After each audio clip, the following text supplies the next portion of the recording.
It's a quiet scene here downtown, but that will not be the case in about 48 hours when a couple plans to get married at a tailgate party right before the Bengals' home opening game.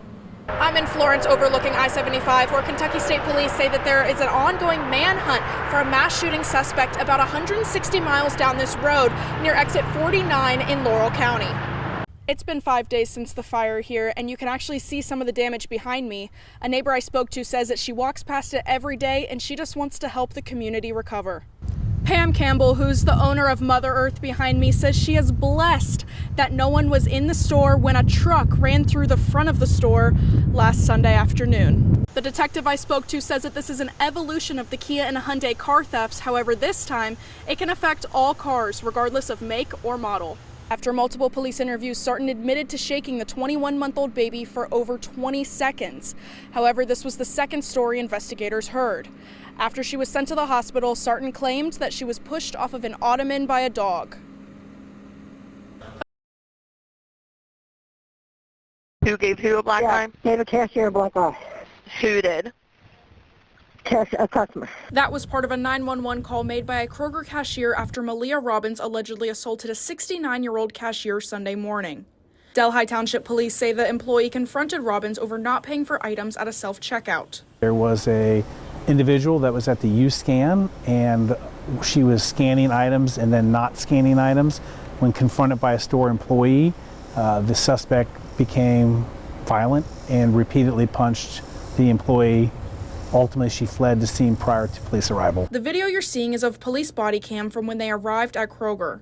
Lieutenant Macaluso says they were able to use surveillance video to find Robbins, who then turned herself in later that night.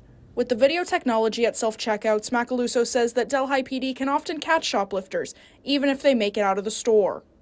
But what people don't realize is that even if you get away with it that day, you usually will be found somewhere down the road, because they have teams that will watch that and make sure that everything is accounted for. Macaluso says he's seen an uptick in shoplifting from this Kroger store. Do I think that Delhi Kroger has more theft than a different Kroger or a different department store? I don't. I just think that we're very transparent and we put it out there so people hear about it more. Macaluso says there are consequences for shoplifting, but when the situation gets physical, those consequences can get worse. The moment you become violent, the moment you resist, the moment you start to struggle with loss prevention, you've changed it from probably a misdemeanor to a felony, from a theft to a robbery.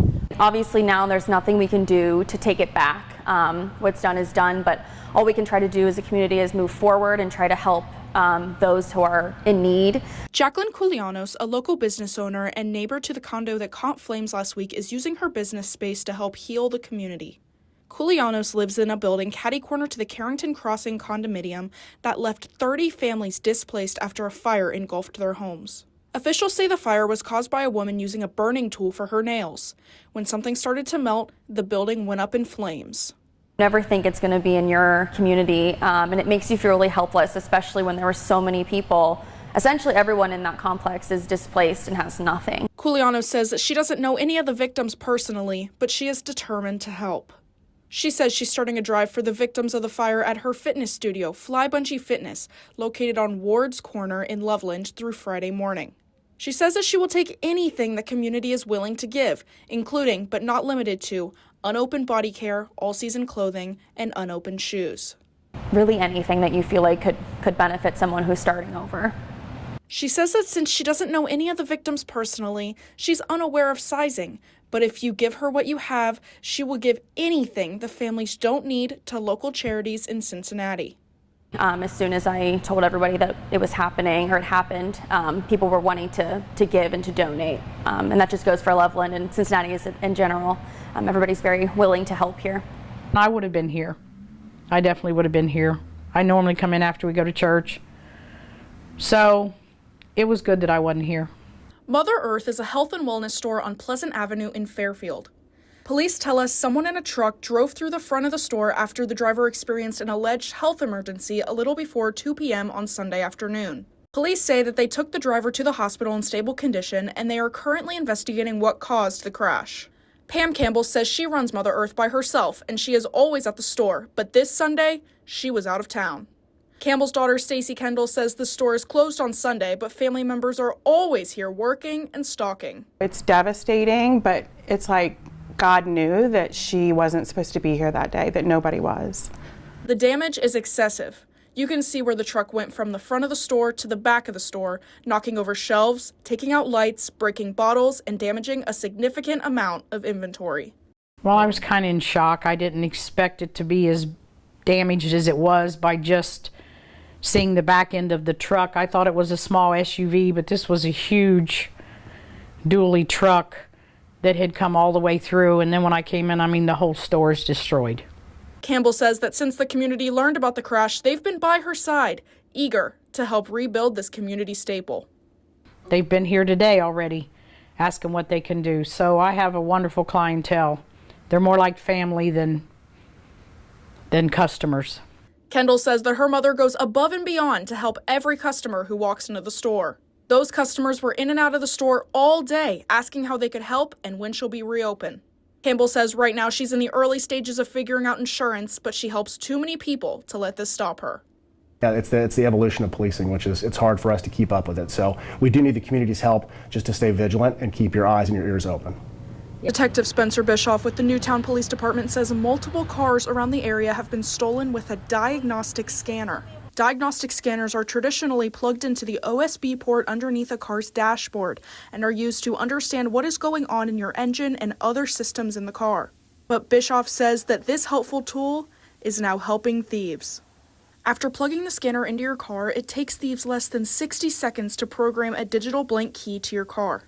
You can buy blank keys offline, and literally it just takes an RF code and programs the key to the car. You hit the start button and go. Newtown police say that the video on your screen shows two people breaking into a car Saturday morning with what appears to be a diagnostic scanner.